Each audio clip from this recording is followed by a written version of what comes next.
की कथा में बहुत सारे महिमाओं को और वो संकर्षण भगवान से संबंधित, उनके लोक से संबंधित सुना। आज राजा परीक्षित से कह रहे हैं, राजा परीक्षित तो पहले पूछ रहे हैं, पूछने से पहले तो गुरु महाराज जी पूछ रहे हैं कि अब बताओ क्या सुनाऊं।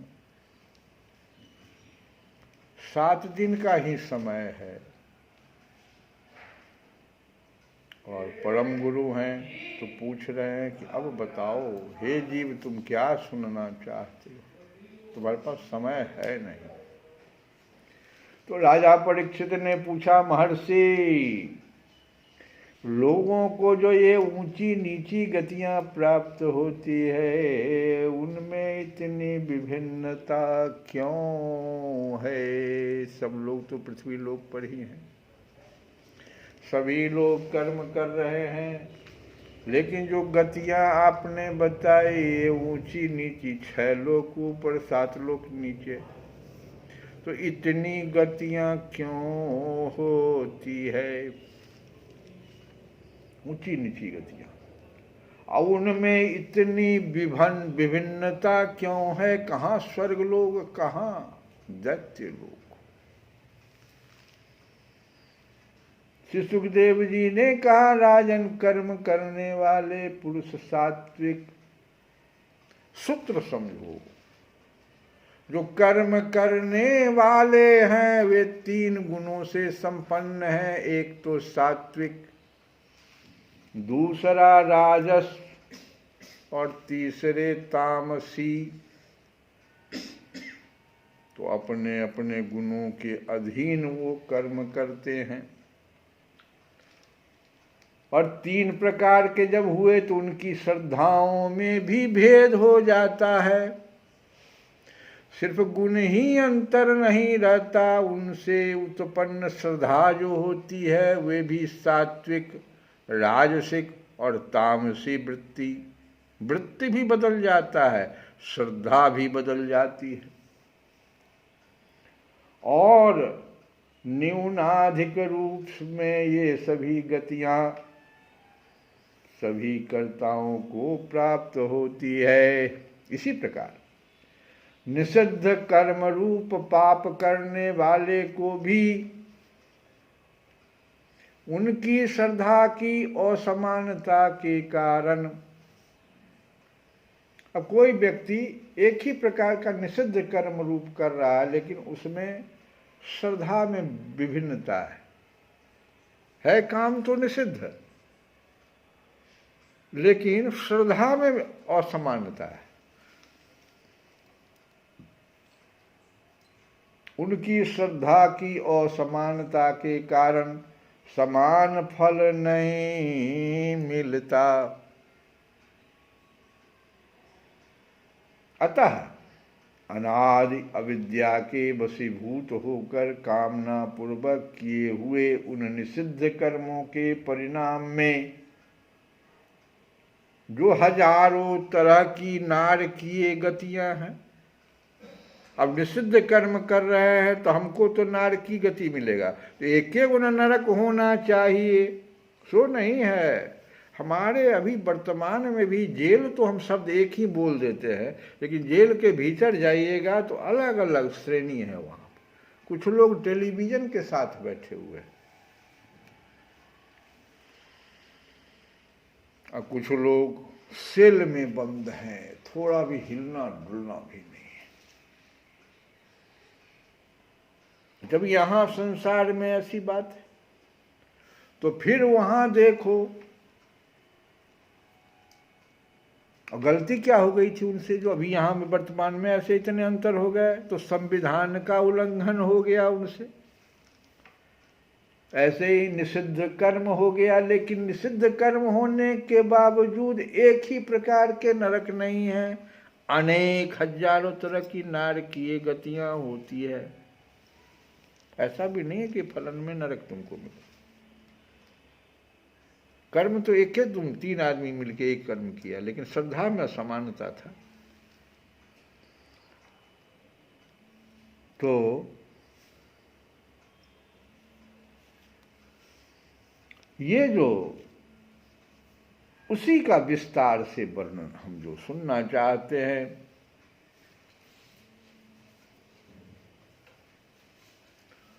राजा परीक्षित ने पूछा, भगवान आप जिनका वर्णन करना चाहते हैं वे नरक इसी पृथ्वी के कोई देश विशेष हैं अथवा त्रिलोकी से बाहर? त्रिलोकी मतलब हुआ भूलोक, भुवलोक और नीचे का लोक, है ना, पाताल लोक। तो इस त्रिलोकी से बाहर है ये नरक, या पृथ्वी के कोई देश विशेष हैं, या इसी के भीतर किसी जगह है, ये भी हमें समझाइए, राजा परीक्षित ने पूछा। तो 2 प्रश्न हो गए। दोनों प्रश्न को अगर हम समझ गए होंगे तब यह कथा अच्छी लगेगी। श्री सुखदेव जी ने कहा कि राजन वे त्रिलोकी के भीतर ही हैं, पहले तो यही समझ लो, कहीं बाहर नहीं, इस ब्रह्मांड से बाहर नहीं, त्रिलोकी के भीतर ही है। तथा दक्षिण की ओर है, ये भी तुमको लो बता दिया। 4 दिशा होता है, प्रत्येक व्यक्ति जैसे कहीं भी खड़ा हो जाए तो दिशा को कहीं खोजने की जरूरत नहीं। उसके आगे का भाग एक दिशा, उसके पीछे का भाग दूसरा दिशा, उल्टा उसके बाएं भाग की दिशा तीसरा, और दाहिने तरफ की दिशा, और दाहिने तरफ की जो दिशा हो जाती है वही तो दक्षिण दिशा कहलाता है। खोजना नहीं है कहीं, आप जहाँ खड़े हैं उससे दाहिने तरफ जो गति अगर हो गई आपकी तो दक्षिण दिशा में आपकी गति हो गई। बस छोटी सी बात।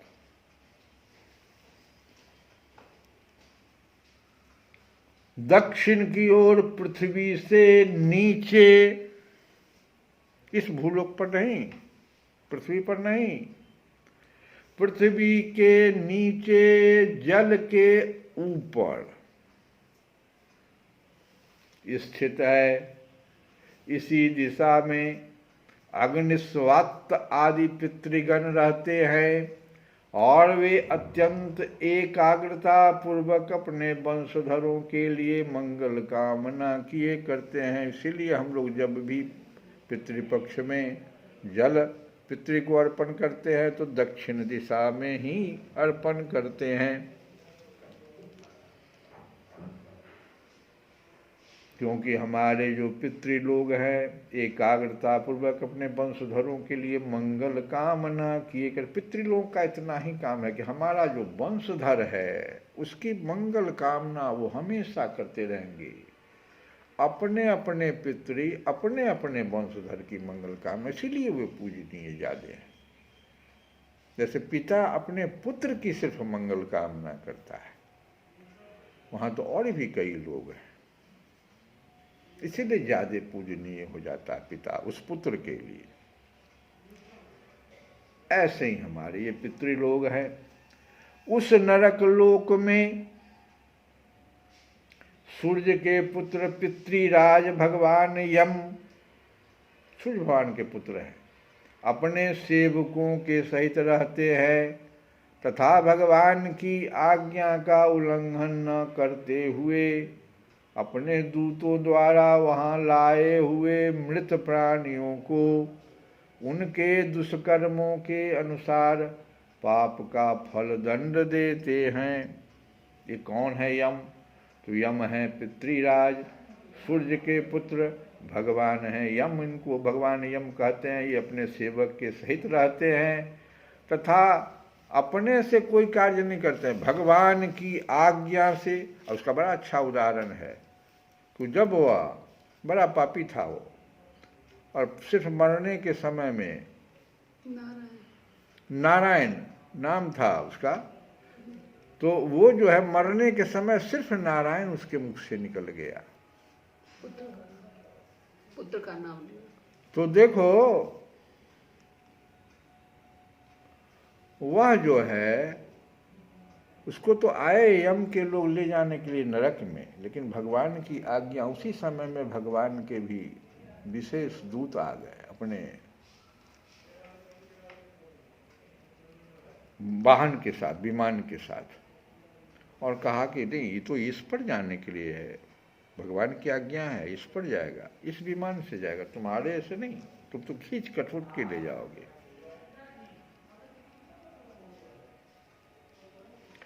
तो ये जो पितृराज भगवान यम है, ये भगवान की आज्ञा का उल्लंघन नहीं करते हैं, ये बहुत बड़ी बात है।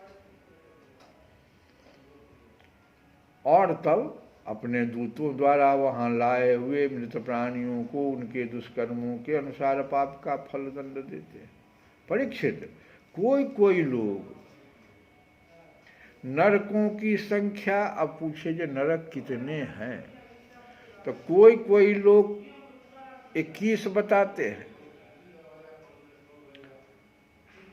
अब उसका नाम, रूप और लक्षण के अनुसार उस पहले 21 का तो वर्णन सुन लो, सबका वर्णन तो आज नहीं करेंगे हम लोग, लेकिन नाम तो सुन ले हम लोग कम से कम आज की कथा में। तो उनके नाम ये हैं कि तामिश्र सबसे पहला नाम है, तामिश्र, अंधतामिश्र, तामिश्र से दो हो गए, एक तामिश्र है और एक उससे भी कठोर है, तो अंधतामिश्र।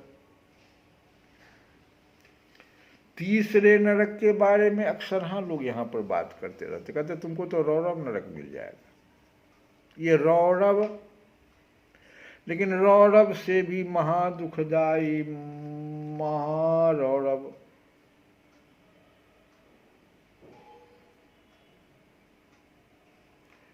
अगला नरक है कुंभी पाक, फिर अगला कालसूत्र, असिपत्रवन, सूकर मुख, अंधकूप, कृमि भोजन, संदंश, तप्त सुरमी, वज्रकंटक, शालमली, वैतरणी, पुयोद, प्राणरोध, विशासन, लालाभक्ष, शार्मेयादन, अविची और अयह पान, ये 21 नरक हुए। इनके सिवा 7 और हैं, तो कुल 28 हो जाते हैं।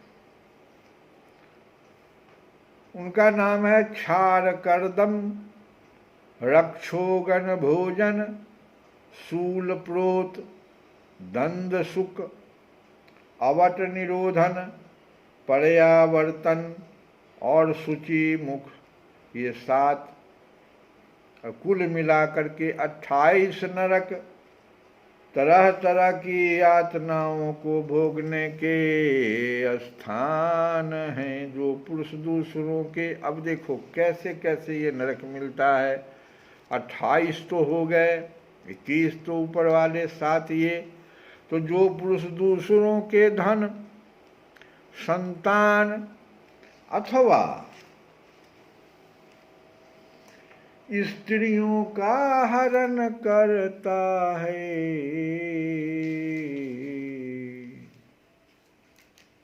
उसे अत्यंत भयानक यमदूत कालपाश में बांधकर बलात्कार से तामिश्र नरक में गिरा देते हैं।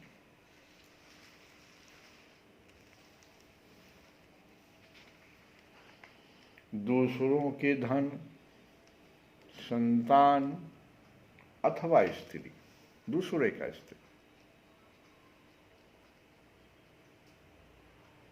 वो तामिश्र नरक में जाता है। और उस नरक में देखो क्या होता है, उस अंधकार में तामिश्र जो नाम है, तो नाम क्यों पड़ा, तो उसकी विशेष विशेष जो विशेषता कहो या विशेषता न कह करके उसका जो है सो बुराई कहो, उस अंधकारमय नरक में उसे अन्न जल न देना, डंडे लगाना। एक तो अन्न जल न दिया जाता है, तो कहोगे हम तो यहाँ हैं, हमारा शरीर तो यही जल गया, तो वहाँ पर के मार खा रहा है भाई, हम समझ नहीं पा रहे हैं आप क्या कथा कर रहे हैं। तो इन सब चीज़ों की व्याख्या बड़ी सूक्ष्म दृष्टि से हम लोगों ने सांख्य शास्त्र में सुना है। जो कोई नए हैं उनके लिए पुनः फिर से, यह शरीर जो है यह स्थूल शरीर कहलाता है, जो यहीं जल जाता है। पंच महाभूत से बना हुआ यह शरीर यहीं पंच महाभूत में जलने के बाद मिल जाता है। लेकिन जो सूक्ष्म शरीर है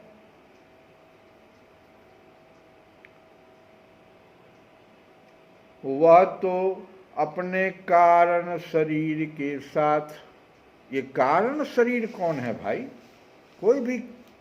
कोई भी अगर संसार में, कारण का पहले अर्थ समझो, संसार में जो यह शरीर हमें प्राप्त हुआ, इस संसार में, इस भूमंडल में, इस पृथ्वी लोक में, ऐसे ऐसे तो अनेकों अनगिनत गैलेक्सी ब्रह्मांड हैं। प्रत्येक ब्रह्मांड के एक ब्रह्मा जी हैं, प्रत्येक ब्रह्मांड में, प्रत्येक गैलेक्सी में एक ब्रह्मा और एक सूर्य। तो अनेकों गैलेक्सी वैज्ञानिक कह रहा है, तो अनेकों सूर्य, यह भी तो वैज्ञानिक कह रहा है।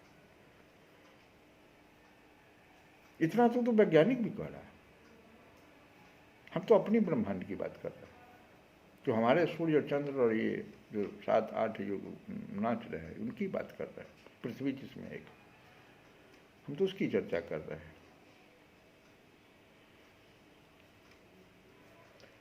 तो ये जो हमारा जो शरीर मिला इस ब्रह्मांड में और इस लोक में, पृथ्वी लोक में, इसका कोई तो कारण होगा। जो कारण पीछे हम अभी वर्णन कर रहे हैं कि कोई किसी का धन चुरा ले, पुत्र चुरा ले, किसी का स्त्री चुरा ले, तो कारण बना कि नहीं बना? एक कारण तो बन गया। कोई भजन कर रहा, कल की कथा में तुलसी बा करे कि भाई ये शरीर हमारा भले ही आंख चला जाए, कान चला जाए, जितने भी ज्ञान इंद्रियां हैं वो लुप्त हो जाए, लेकिन हे भगवान आपका भजन न जाए। एक कारण ये भी तो बन गया। तो उसी का कहते कारण शरीर। क्यों मिला ये शरीर आपको? जैसे किसी को शुकर मिल गया, किसी को कुत्ता, किसी को मान लो गधा, ये जो कई ये पिलुआ, कोई स्थावर जो है, वृक्ष लता, कारण क्या है इसके पीछे? ये कारण शरीर कहलाता है। तो आप स्वप्न भी अगर देखते हैं, यहीं पर छोड़िए न, बाहर आप इस अध्यात्म के पीछे मत जाइए। आप प्रत्येक दिन स्वप्न देखते हैं, आप तो स्थूल शरीर सोया हुआ है, फिर कौन पिटाई खाता रहता है, कौन हंसता रहता है, कौन यहाँ से विदेश चला जाता है? वही तो शरीर, वही डंडा खा रहा है। क्या स्वप्न में आपको चोट नहीं लगती? फिर रोते क्यों हैं, बिलखते क्यों हैं, चिल्लाकर उठ क्यों जाते हैं? फिर उठते हैं तो कहते जा, कहाँ, कहीं कुछ नहीं था।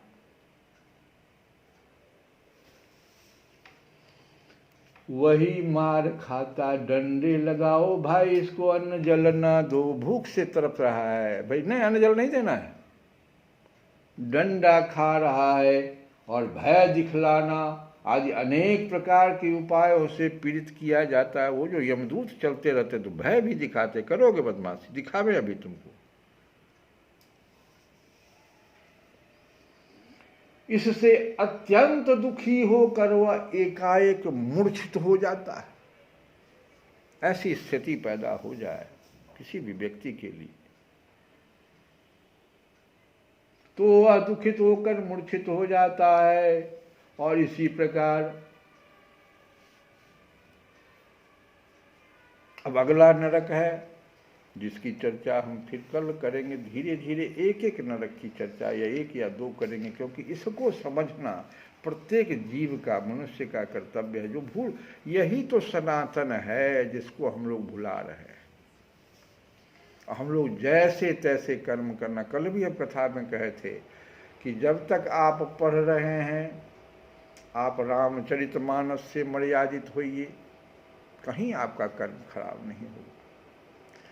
जब आप कर्म में चले गए शादी विवाह के बाद, और जब तक कर्म कर रहे हैं, जैसे 62 वर्ष रखा है सरकार ने कि भाई रिटायरमेंट का एज, या कोई 70 वर्ष तक प्राइवेट में कर रहा है, जब तक आपका हाथ पांव कर्म करने की सक्षमता है, तो आप गीता से अपने को गाइड करें, स्वयं को मार्गदर्शन हम कहाँ से ले कर्म करने का। कर्म तो हम सबको कर रहा है, कर्म के बिना रहना नहीं है। भगवान का, कृष्ण भगवान कहते हैं अर्जुन, कर्म के बिना तो एक सेकंड भी नहीं रह सकते। मनुष्य लोक ये कर्म लोक है, भू जहाँ हमारा जन्म है, और कोई लोक में कर्म नहीं करना है। 7 नीचे 6 ऊपर, वहाँ भोग। तो फिर कर्म आप करेंगे कैसे? मार्गदर्शन तो चाहिए कोई शास्त्र का। जैसे संविधान से हम लोग चलते हैं, वैसे कर्म करने के लिए शास्त्र चाहिए हमें। यही सनातन है।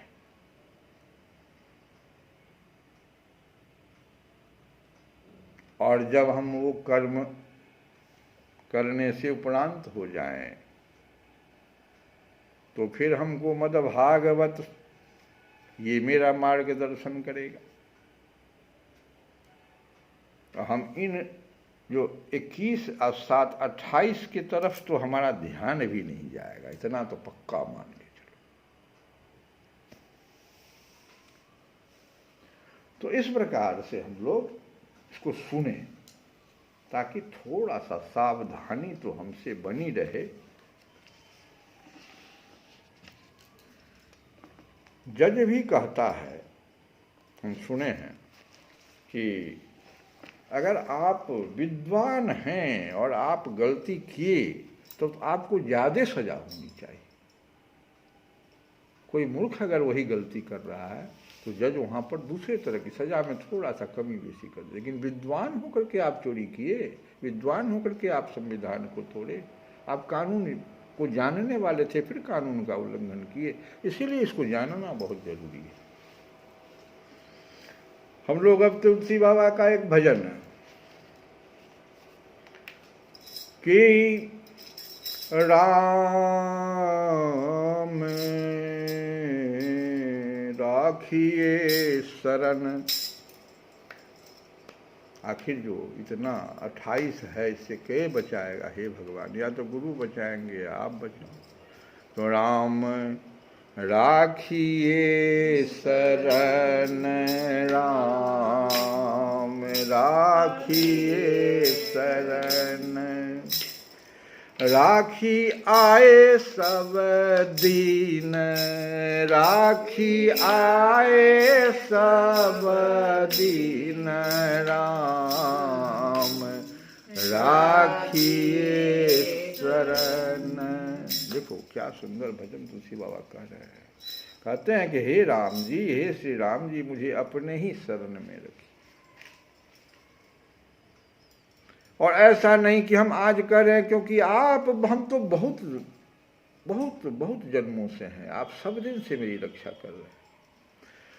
क्योंकि मुझे शरीकों को सदा से आप ही अपनाते आए हैं, इसलिए राम राखिए शरण, राम राखिए शरण, राखी आए सब दिन, राखी आए सब दिन, राम राखिए शरण। विदित त्रिलोक हूँ, कालन दयालो दूजो। क्या कहते हैं कि या सभी जानते हैं कि तीनों लोकों और तीनों कालों में आपके समान दयालु कोई दूसरा नहीं। विदित, विदित सब जानते हैं, विदित त्रिलोक, तीनों लोक में, तो विदित त्रिलोक तीहूं कालन दयालो दूजो आरत प्रणत पाले, आरत प्रणत पाले, को है प्रभु विनय राम राखिए शरण, राखी आए सब दीन, राखी आए सब दीन, राम राखिए शरण। आपने ही, हे नाथ, क्या सभी जानते हैं कि तीनों लोकों और तीनों कालों में आपके समान दयालु दूसरा कोई नहीं है। तो हे नाथ, आर्त, जो आर्त शरणागत हैं, आर्त कहते हैं जो हमेशा आपसे कुछ मांग रहे हैं, आर्त उसको भक्त कहते हैं। तो जो आर्त शरणागत हैं उनकी रक्षा करने वाला आपके सिवा दूसरा कौन है। आरत प्रणत पाले, आर्त, आरत प्रणत पाले, को है प्रभु बिन राम राखी आए सब दिन, राम राखी आए सब दिन, राखी शरण। आगे कहते हैं, लाले पाले पोसे तोसे, क्या क्या नहीं आपने किया हमारे लिए। लाले पाले पोसे तोसे, आलसी अभागी अघी, हम कितना खत्म थे, अभागे और पापी लोग हम अपने को घोषित कर रहे हैं। ऐसे लोगों का भी आपने लाले पाले पोसे तुमसे, आलसी अभागी अघी, अघ कहते हैं पाप, नाथे पै अनाथिनो सो भय न उड़ी न,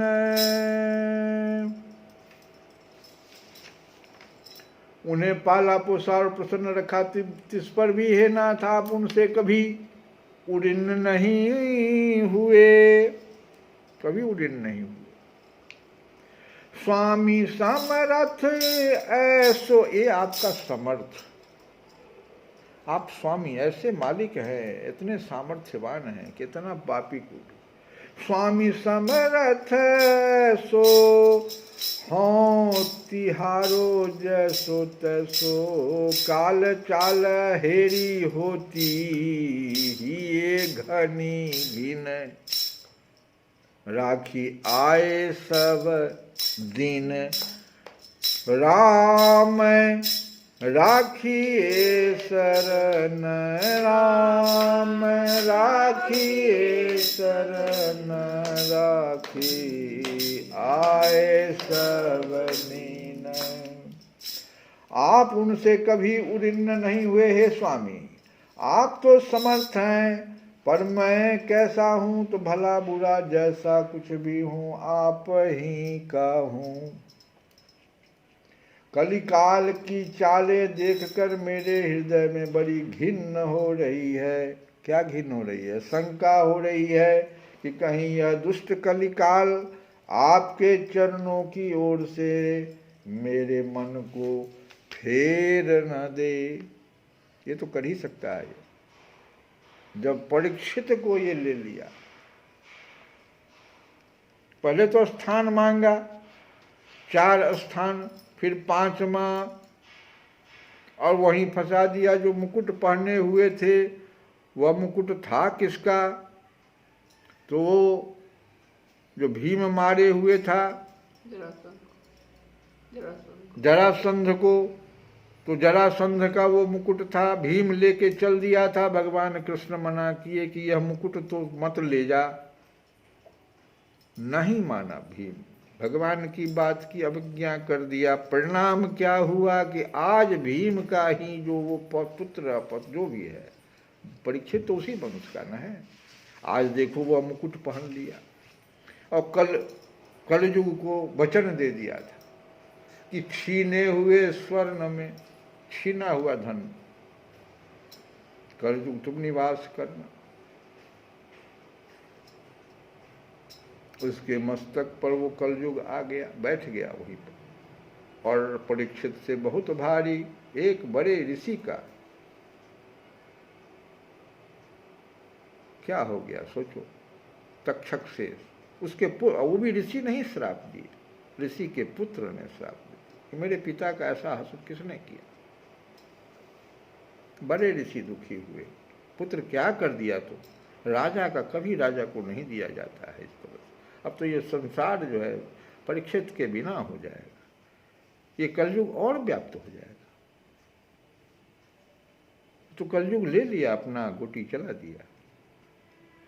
देखो एक छोटा सा, तो वही तो कह रहे हैं कि ये कलयुग जो है, तुलसी बाबा वही चीज तो याद कर रहे थे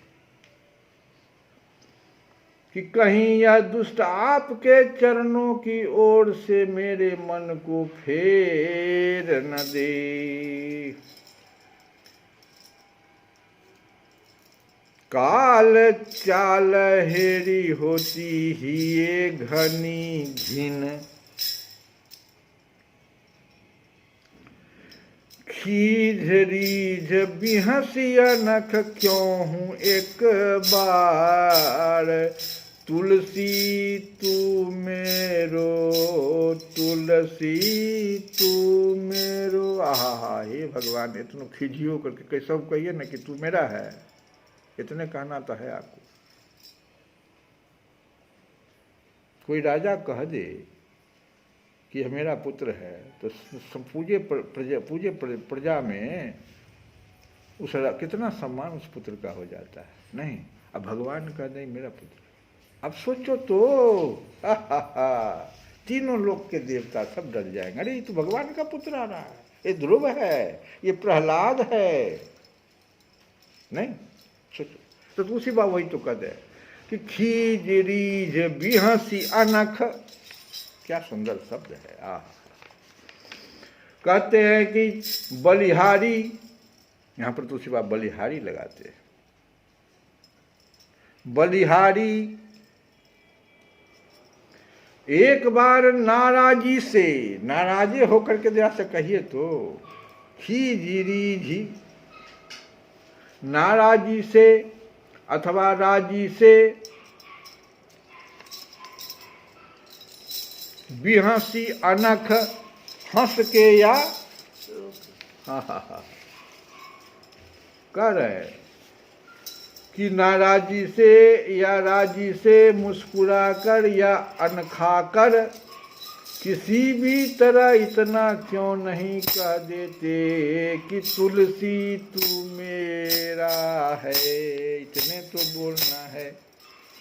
खीजरी बिहसी अनख, खीजरी बिहसी अनख क्यों हूँ एक बार।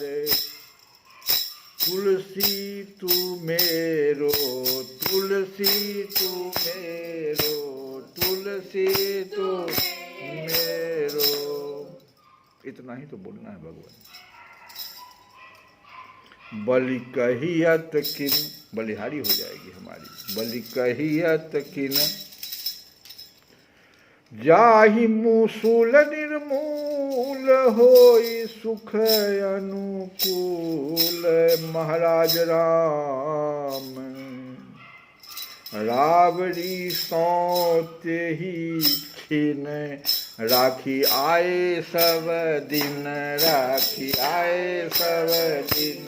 राम राखिए शरण राम राखिए शरण राखी आए सब दिन राखी आए सब दिन। महाराज राम राबड़ी सोते ही छिन राखी आए सब दिन राखी आए सब दिन। कहते हैं कि बलिहारी एक बार नाराजगी से अथवा राजी से मुस्कुरा कर या खाकर किसी भी तरह इतना क्यों नहीं कह देते कि तुलसी तू मेरा इतना कह देने मात्र से ही महाराज रामचंद्र जी मैं आपकी शपथ खा कर कहता हूँ, आपकी शपथ खा कर कहता हूँ। सोचो क्या शपथ खा के कहते हैं, उसी क्षण मेरा सारा दुख जड़ से खत्म हो जाएगा, नष्ट हो जाएगा, और समस्त सुख जो जिसको सुख मानते हैं समस्त सुख मेरे अनुकूल हो जाएंगे। राम श्री राम श्री राम श्री राम राम श्री राम श्री राम श्री राम राम श्री राम श्री राम श्री राम राम श्री राम श्री राम श्री राम। श्री कृष्ण गोविंद रे मुरारे हे नाथ